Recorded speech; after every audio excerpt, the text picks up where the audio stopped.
What day is it today? Is it Friday? No, it's Saturday, isn't it? Saturday. Yeah, Saturday. Saturday. Welcome to Friday Night Likes on Saturday. We didn't want to disturb your Christmas day, so instead we're disturbing your Boxing Day, and hopefully you had a nice Christmas. If you celebrate, hopefully you had a nice Boxing Day, and watched a bit of football. I watched a little bit, but thought it was going a bit mad, so I didn't get to see the Arsenal-Chelsea match. Arsenal win that one? Did I hear 3-0. Yeah. Anyway, we should have beaten Chelsea, it looks like. Let's go around the room. Let's see who's here. It's Friday Night Likes. These guys are going to compete for likes. I have a bunch of questions. I also have a thumb. When they give me good answers to the questions, they get thumbed in a good way. And the person with the most amount of thumbs gets the win. We will have one person drop at the halftime, so points are a premium. Make sure you get those good answers in. Let's go around the room. Wally, our co-host, our scorekeeper, King of Prussia extraordinaire. What's going on? How's your Christmas? How are you? Where are you? Who are you? How do we follow you? And most importantly, what are you drinking tonight, Wally?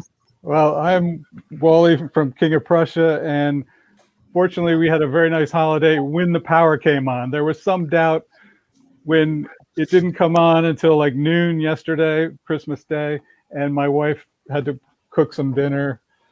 But it came on, so we were okay. So we had a great Christmas, and so I'm recovering now with a nice eggnog with some rum in it. So that's a good drink for the holidays.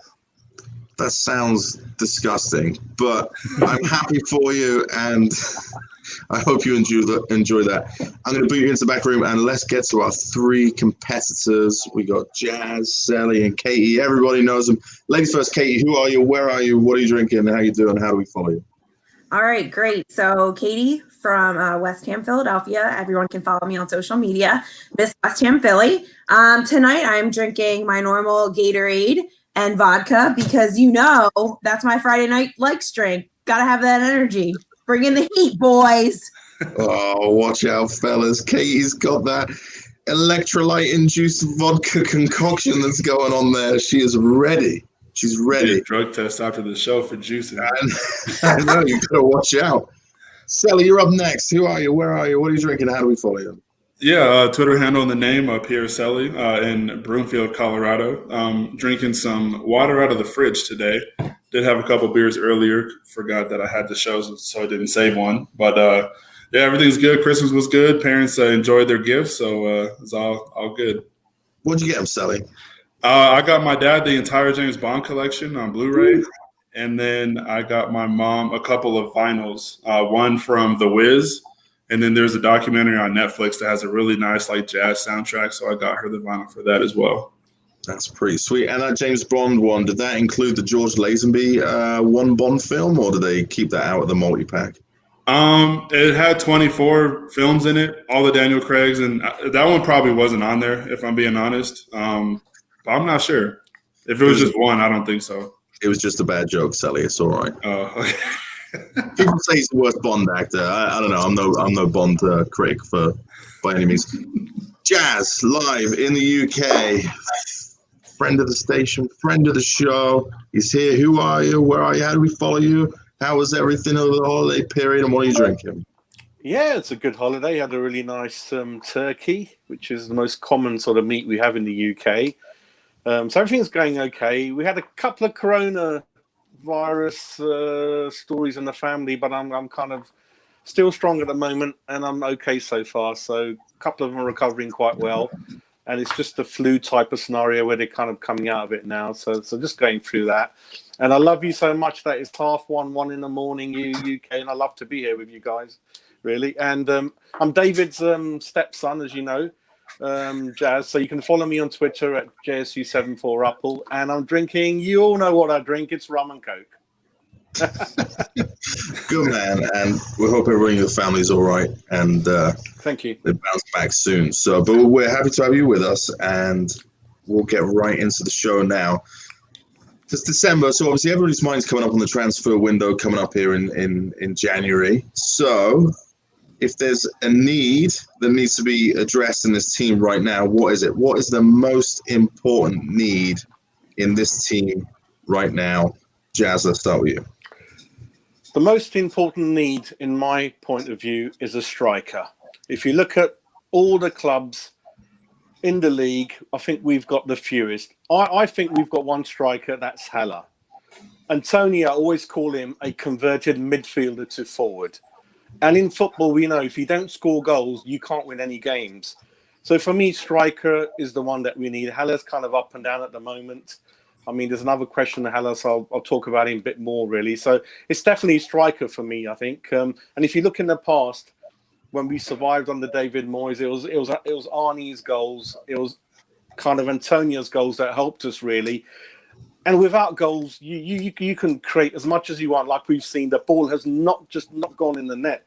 I think there's even one or two other games we created as much as, was it 18, 19 shots against Leeds? And we just about got over the line. So that shows you, especially when you're playing one up front, that you do need to put the ball in the back of the net, really. So I think that's what you need. You definitely need a striker, because we've only got one, and you can't go into season with one and hope Antonio's going to be sort of fit throughout the season, which is not going to be. So you got one who's kind of got a hamstring issue, and then you got the other one who's failing to settle in the position and the formation. It's got to be striker for me. Yeah. So you agree with that, or different position? No, I agree with everything that he said, but just to give some variety, I'll say a center mid would be a quality addition to the team for a couple of reasons. One, looking to the future, I think it's a matter of time before Declan Rice, goes under brighter pastures. So I think we're going to need to get somebody who's going to replace him, and not just somebody, but somebody young and hungry. I think with the people that we would have replace him now, you have Noble, maybe Snodgrass. That's just not going to cut it. Game in and game out, they're both slow. They're both, up there in age in terms of sports. So, we need to look to the future to get somebody who's going to come in and fill the spot and be a box-to-box and somebody who's hungry. So that for me would be what I would look for. Solid points. Katie. So I agree with Joss. I think that we definitely need a striker up top. But, again, to give variety, as Celly said, I think our next immediate need would be a goalkeeper. We saw how bad things were when our goalkeeper was injured. So I think that if he were to get injured again, we would be in deep trouble, because we don't want to have another Roberto on our hands. So that's our second immediate need. I'm amazed nobody's gone with left back on this one, or left wing back, but we can keep going. That would be my pick, I think, is probably, this whole Arthur Aaron situation needs to get sorted out, but nobody wants to hear from me. Rumors are Haller could be on his way out. So is this a good thing? Is it a bad thing? Would it be a good decision to sell him, a bad decision to sell him? Has he really settled? Has he shown you the kind of player that he should be or is? Celly, I'm going to come to you first. In terms of Haller, I think it might be a bad move for him to go, because I don't think right now he's labeled as an unsuccessful, club record signing, right? Somebody who has all the talent in the world, and I think it's visible, almost every week. But the fact of the matter is, as Jazz said earlier, for strikers, he's just not scoring a lot. So I think no matter where he would go, he's not going to get any more than, maybe 30, 25 million pound. But he's going to have even more pressure on him going to a second club after West Ham, because if you don't succeed at two clubs from transferring, then that might be your career right there. You might end up like in the MLS or something after that. So I think for him, stay here, work on it. The team, that I think we need to do something to play around his strengths. But for him and for the club, honestly, I think it would be a bad decision. Okay. I'm ready to get rid of him. I think that at this point, we need more strength on top. I think that he has a good opportunity with Bowen feeding the ball. So I think that he's one of the best players that we can sell at this point and actually get money, good, decent money for another player. So I'm definitely thinking that right now he's just not working in the system we're moving in. Yeah, it's kind of different angles and ways of looking at this. I think it'll be a good decision for him to leave and a good decision for the club. The reason for that is I definitely it looks like he's a good character. He's a nice person. The players like him. But for us, he's just lacking the cutting edge, the rough personality that we need. He just doesn't offer himself enough for the three forwards stroke wingers behind him. The ball does go in the area. He's not there. He's not aggressive enough. He does not pull the centre half that way and create space behind him like Sacco used to. That Payet season, we forget how important Sacco was. He used to occupy a minimum of two centre halves, create the room in the back, and then you had Lanzini, Payet, and all those guys into the pockets and score the goals, really. And he's one of the few players that, even if we don't manage to sell him, if you get him off the wages on loan, that frees up a lot of wages. It's on a 5-year contract, a lot of money, and he's not doing anyone any good, really. Antonio, you might come back and go again. We're not sure what's going to happen, really. So that kind of frees it up. So, and another thing is we can't afford, like Man United, for example, to have a 45 million striker on the bench and not performing. Some clubs can afford it. We can't. We have to sell. I mean, ideally, I'd like to keep him till the summer and bring another good striker in. So we got at least 3 options. But as a club, we can't afford it. We has to go out, 1 in, 1 out policy, I think, with the board at the moment. I think it's to your point before, we don't have strikers, right? It's going to be 2 in, 1 out if we're going to do that. So yeah, we're talking about selling a player right now, and I'm a little. You guys surprised me tonight. You guys are really surprising me tonight. But this is another one where you've all agreed that Haller should go. You'd sell him up. So the next question is: you have to sell one player. Who is it? And I would prefer that you give me an answer that isn't Haller, because it seems like we're all in agreement there. But you know, if that's what you want to give me, you can give me that reason. If you want, Katie, I'm coming to you first. Yeah, I mean, that he's our definite need right now. I mean, we're giving him great opportunities right in front of the goal, and he's just not putting it in.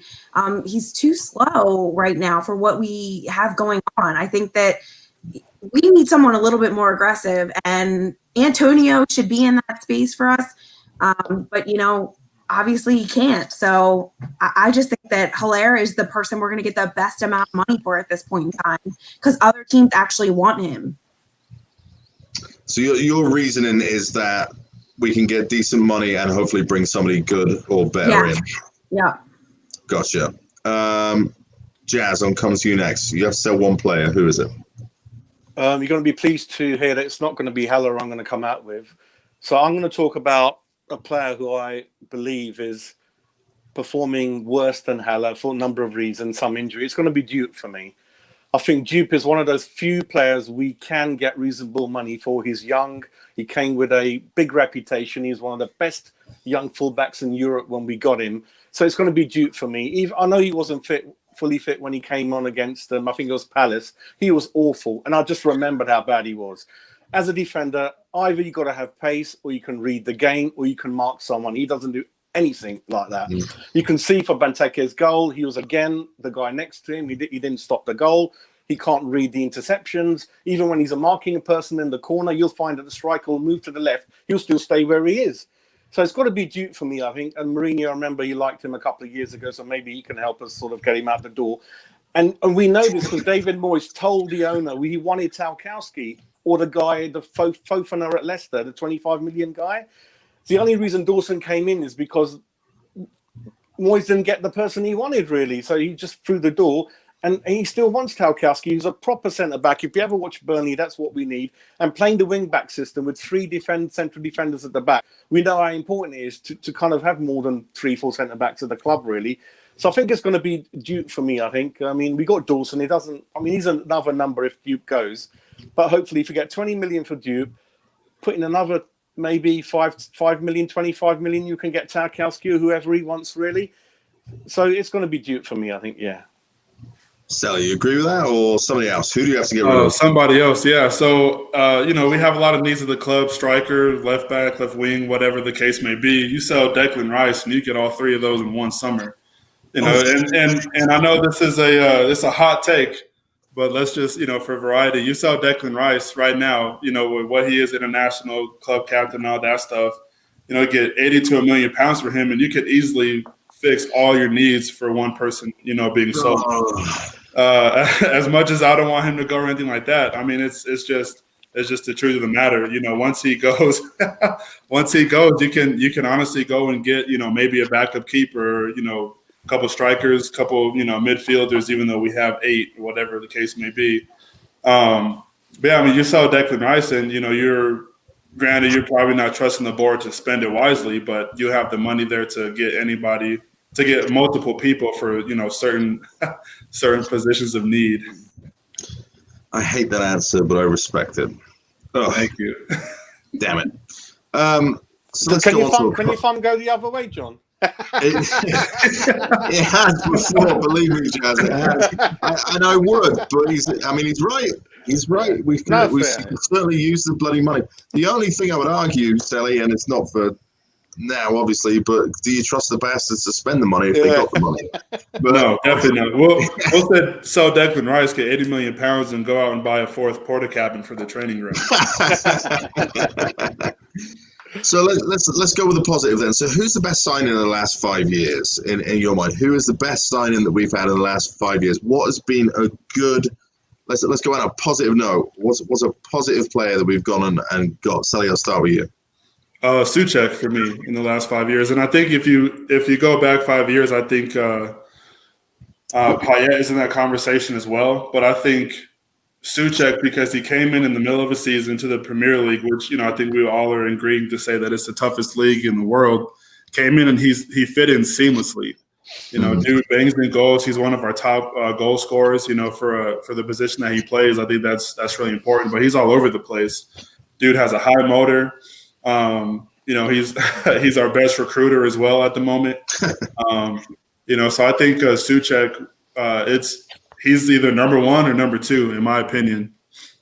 Jess, I'll tell you what, it just shows under the current ownership and managers, it was difficult looking. There wasn't much quality when you went through the list of the last 5 years. It was difficult, and I came to the conclusion of Fabianski. For a lot of reasons. Similarly, when we spoke about the striker. Yeah, striker score goals, you win games, goalkeeper stop goals, and that very, very important positions at the opposite ends of the pitch, really. It's Fabianski. I mean, the money was 7 million, and more importantly than not, I think Katie touched upon it before, when he wasn't there, Jesus Christ, did we miss him like hell. We nearly went down. He was that important with one player of the team. You wouldn't imagine that. And that first season, and don't forget, he was Hammer of the Year. As well, which is such a big accolade that goes down in history for life. And I was saying to a lot of people, I've never seen in the whole season a goalkeeper who nearly perfect performances every single game. And even Arsenal fans were saying, Jesus, that's not the same person we know. Swansea, he did well. I mean, hats up to Sullivan. He reckons he bought the bloody goalkeeper. I'm not too sure about that, really. So I think it's Fabianski. He's still there. He's still doing okay. We know we need a backup going forward. But it's for the money, for the service, Hammer of the Year. And when he weren't there, we could have gone down, I think, yeah. He's great value for money, for sure. Yeah. Katie? So I was thinking along the same lines as Joss, but this player actually came in the same year, Issa Diop. I think Diop has been one of our best recruits, not because he's the most shiny, outstanding player, but I think that he has been so consistent for us and he has helped lead the back line. And that is a huge role.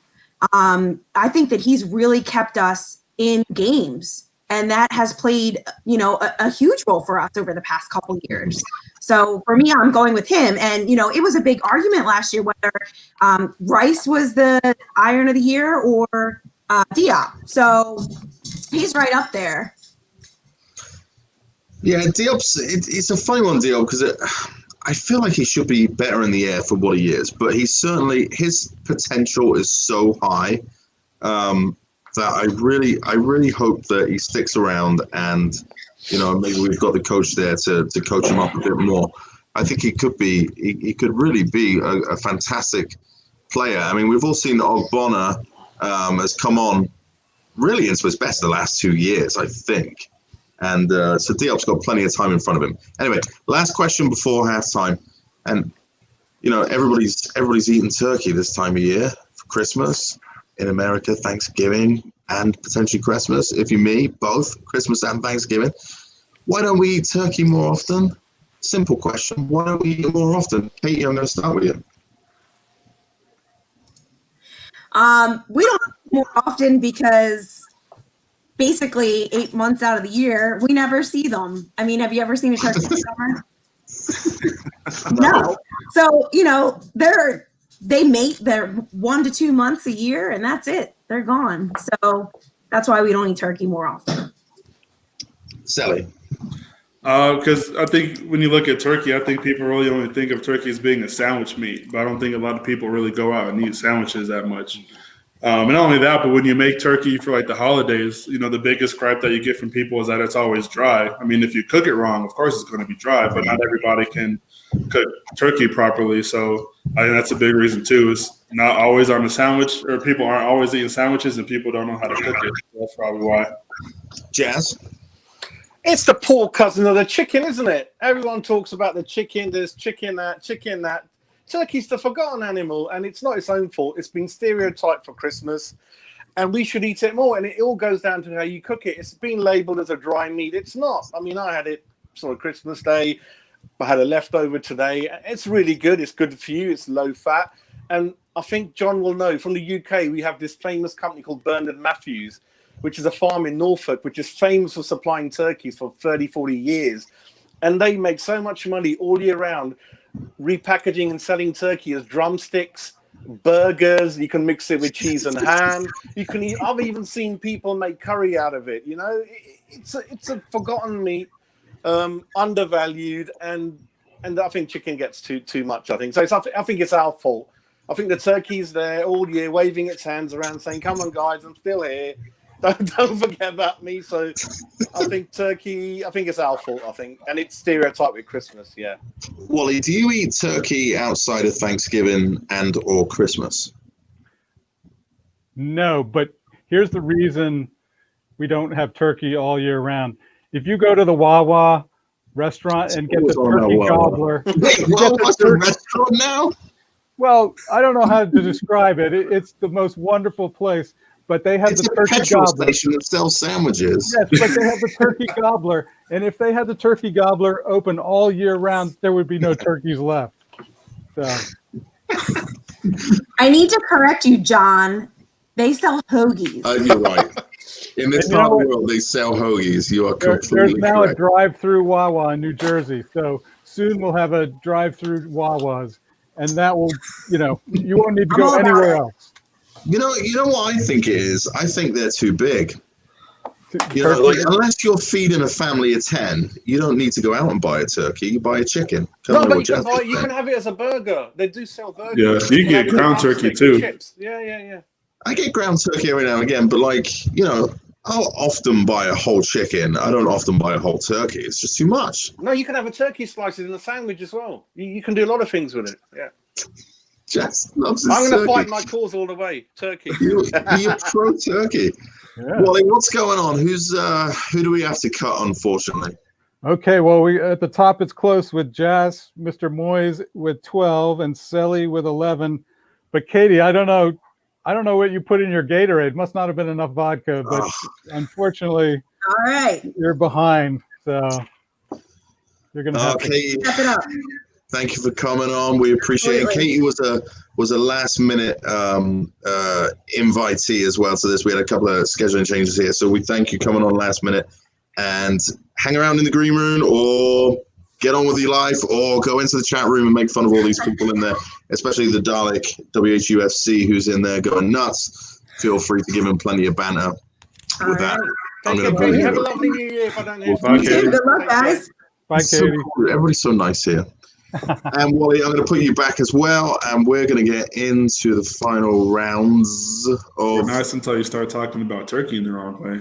Well, listen, the turkey apparently is a divisive issue, so that's all in the past, though. Let's talk about the future. How do you like that for a segue? Nice. What should Mark Noble's role for this team be? What is his role in this current West Ham United setup? And Jazz, I'll start with you. I think Noble's role going forward, especially next season, will be, I feel, as an ambassador, really, more than anything. We know he's very wealthy due to his property investment portfolio, so it won't be nothing to do with money. He lives a local boy, he's a West Ham fan, and I think he'll be more than happy to spend most of his sort of working 9 to 5 at West Ham. He's got to get the badges. So I think ambassador at the beginning, hopefully as a coach, just a good person to look up to the youngsters, the under 23s, how to behave yourself for 10 years. I mean, when you think about it, he's never said anything wrong on Twitter. He's never had any affairs or done anything wrong. In fact, boring and nice, a bit like one or two other people we can think of, like Trevor Brooking, for example.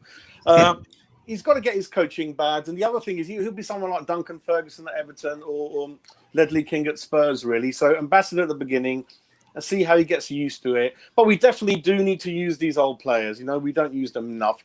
I remember Mark Wall's interview saying, I'd love to scout for West Ham because you need to use these ex-players to scout.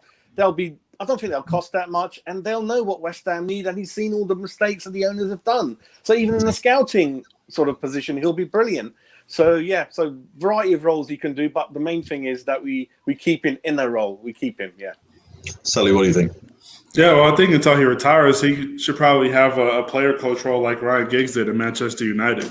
You know, because he's obviously until he retires, he'll still be, you know, training with the boys and all that stuff. But I think he could kind of be that mediator between the manager and the players, you know, kind of as a spokesperson for any issues in the locker room or anything that the coach really needs to get passed on. You know, he could be that player because, you know, he has everybody's ear in the locker room because of who he is. You know, as Jazz was saying, he's a really nice guy. You don't really ever see him, you know, blowing up. But at the same time, you know, we've seen, you know, Mark Noble could be the very stern guy, you know.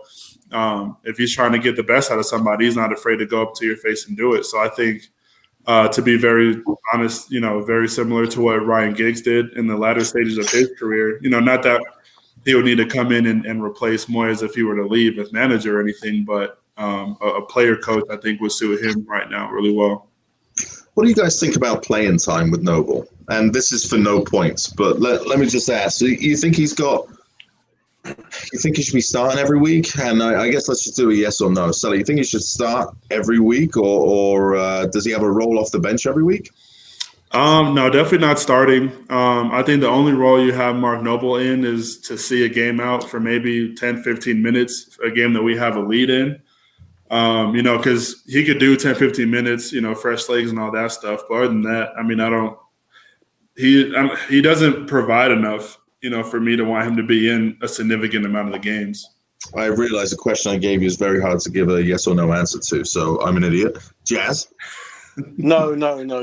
We just remembered how he used to play with Pellegrini. Chelsea, very poor game. Chelsea's midfield was young, dynamic, fast. He wasn't getting nowhere near them. God bless him. He's trying, but the engine's gone. We do not want him definitely starting the game. But he is good when we're winning and there's 10 minutes to go. He draws the famous foul that we all know, and he can slow the game down and keep the ball. But in terms of him trying to tackle someone or close people down like Souček and Rice, I'm sorry, you know, that it's beyond him now. Yeah. So let's talk about the setup. So obviously Noble came back in against Chelsea, but probably a bigger issue is Masuaku's now out for a while. He's had his operation, and I think they said 2 to 3 months is probably what he's looking at.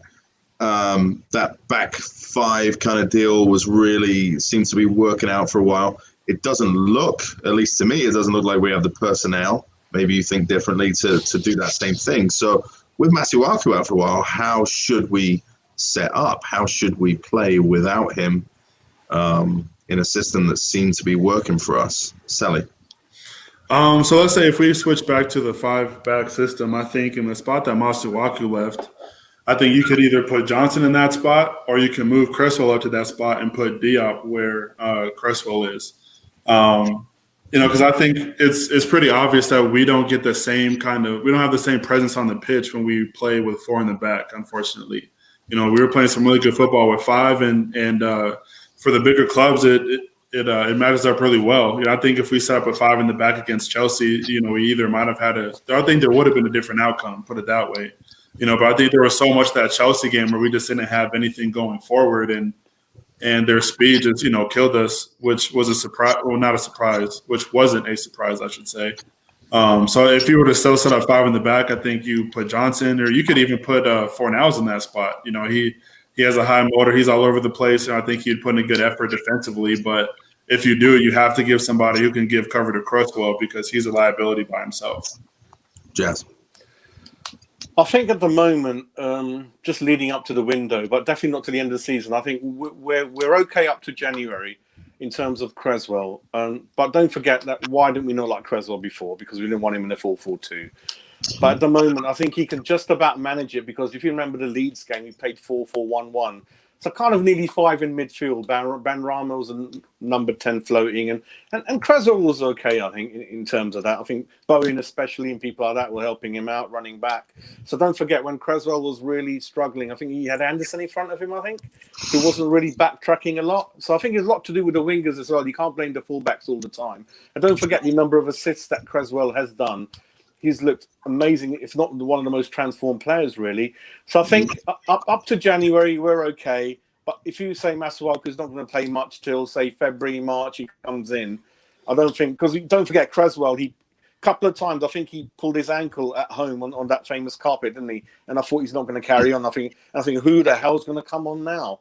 So we're like one striker, one person in each position, really. So... I think we're just about managing it. We can play the 3 centre halves, and you can continue to play, sort of move out to maybe wing back, and then perhaps put Dupe or Dawson in the back 3. But just managing at the moment, I think. But it all depends on the wingers helping him out. I think we all know what your answer is going to be to this next one, Jazz. But has Moyes done enough to secure his future at West Ham? And if not, what does he need to do? He's definitely done enough to earn himself 2-3 year contract. I think the thing with him that we all forget is, I believe, if you look at his managing career, I think there's 1 or 2 years at Preston, 9-10 years at Everton, and then if you look at the Sunderland, Manchester United, and Real Sociedad job, I think 80% he's done really well, 20% not so well. So you can't knock a guy for that. I could be in a job 9 years and I might get a job I'm not sure about. But you can't label me as a bad worker because for the majority of my life, I've been good. And I think he's one of the most experienced, if not the most experienced manager in the Premiership, and he's British, really. So he definitely deserves a new contract. He's saved us twice. And you don't forget, we're not at Everton. We don't have Everton's budget. A lot of people, we want Everton's manager. He wouldn't have come to us. So Moyes is one of the few managers that was happy to come back to us. And we've seen the sexy managers. We've seen Pellegrini. We've seen Bilic. Now we've got the foundation, we've got the stability, we've got the good defending. And level 2 would be, we will never go down under this manager like Sam. So the next step will be the balls in the board's court. They have to pull the checkbook out. 10th to 15th was always my target this season. And I don't want those people who didn't like him. Now they're suddenly getting carried away with it now. And I'm like, calm down. You've seen how frail the squad is. We need to support him with the signings he wants. And then hopefully we can finish kind of 10th and upwards, really. So 2 spells, stability, weak squad as well. We've got, I think, in the Premiership, hardworking. One of the few hands-on coaches we got in the league who gets his arms dirty and actually takes charge of a coaching sort of scenario. He doesn't sit in the back like Harry Redknapp, who only used to turn up on Friday to kind of put his arm around players, sign players, and put the coaching to someone else. And he's the last one in the training ground. First one in, last one out of the training ground. And look at the coaching team he's built. And we're not even up. Actually, we just reached his 1 year anniversary now. So in 1 year, he's turned it around as much as you can expect any good, half decent manager, human being to do, because he hasn't got the budget.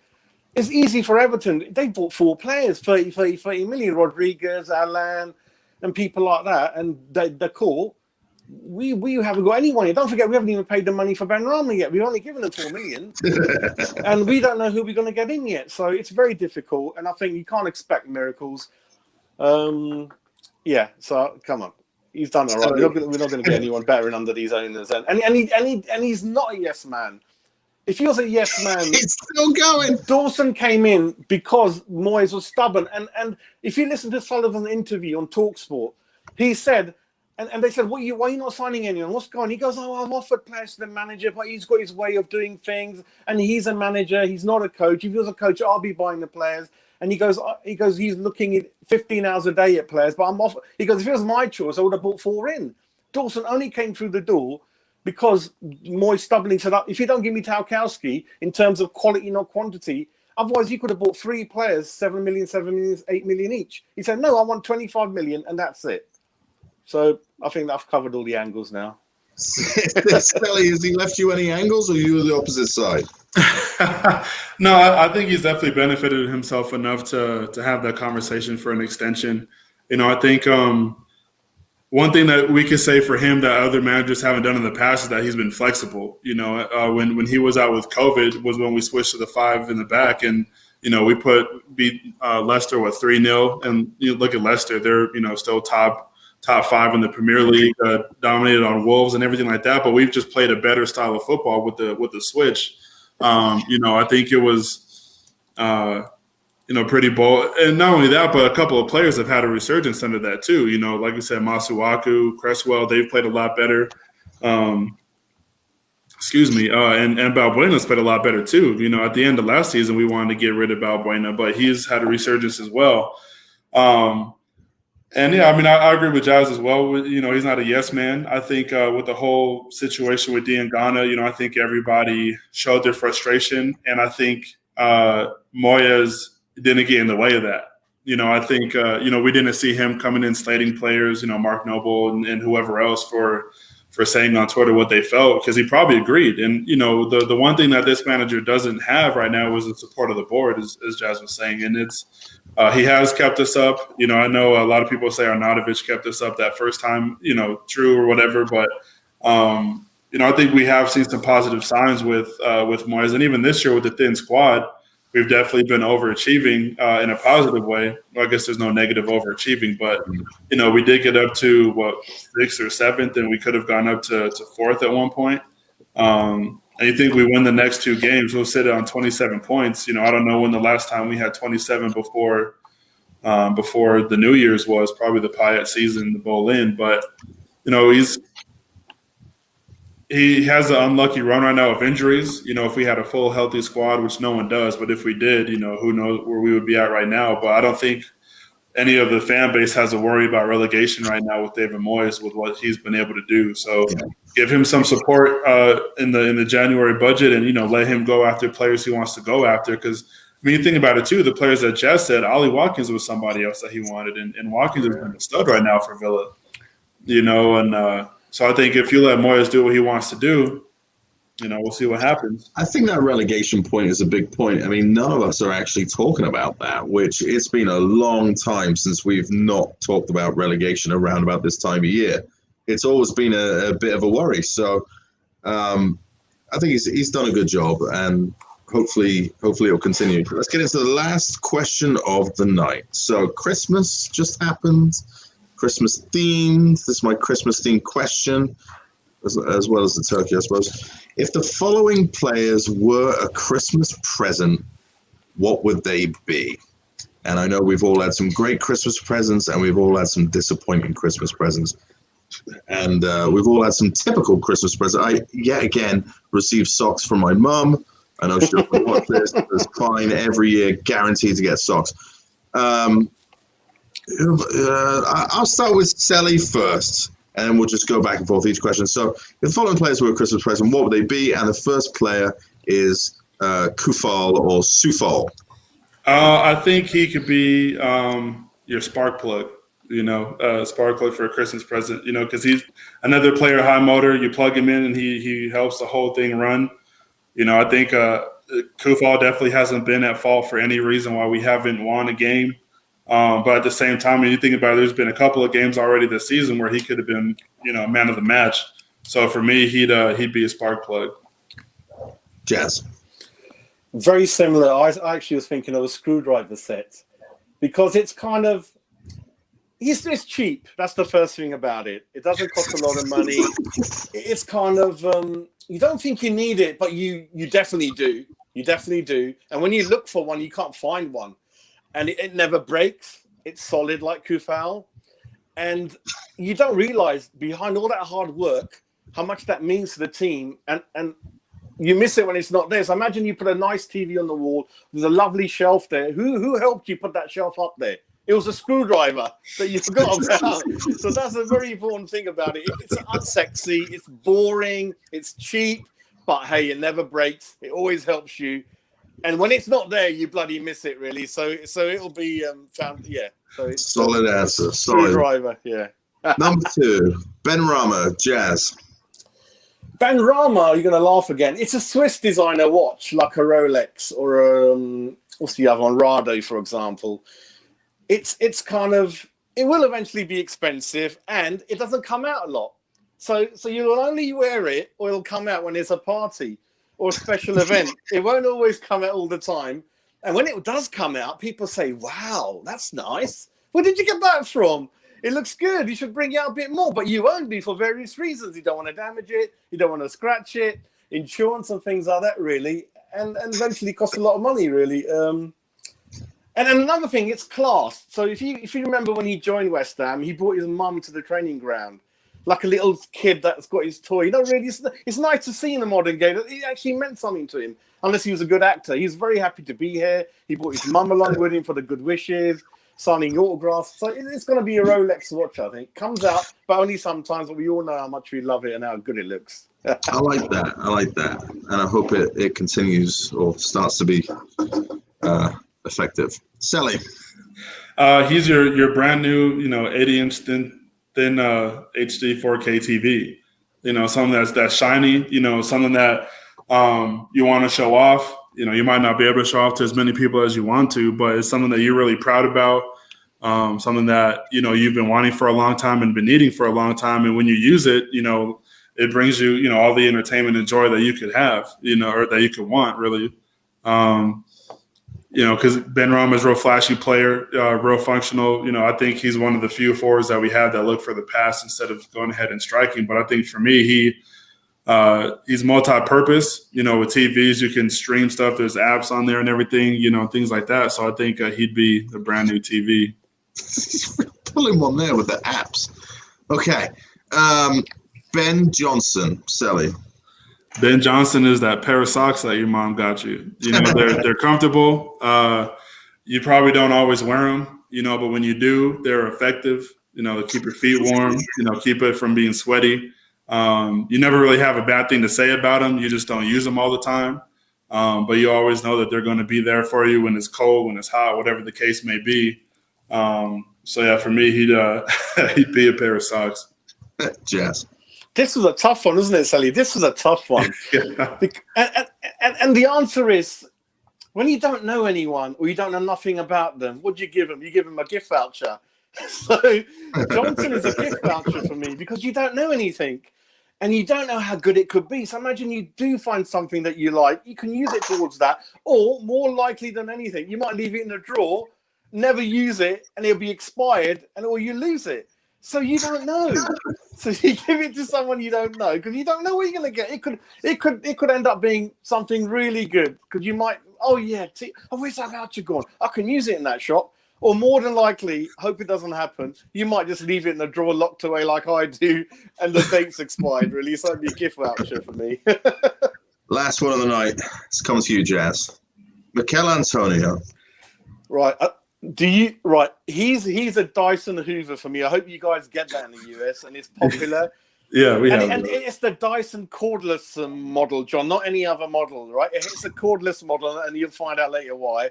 It's a powerful motor, bagless technology. It's kind of a multi-use purpose. It's multi-use, so you can use it in its long format with a long handle, or you can cut it off and put the small attachment and use it in the car. So Antonio can play on the wing, he can play up front, he can play fullback, but he doesn't want to. And also it's tough yet light. You can carry it around, your mum can carry up the stairs, but it's powerful.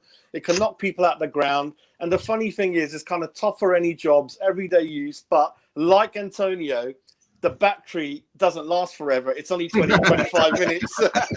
So don't use him too much. Go easy on him. Yeah, so I thought he was a Dyson Hoover. Celly. He's a lawnmower for me. Pretty much the same reasons kind of as the Hoover. It's something that you can use year round. It's not always going to be the most durable thing, but you use it for a specific job.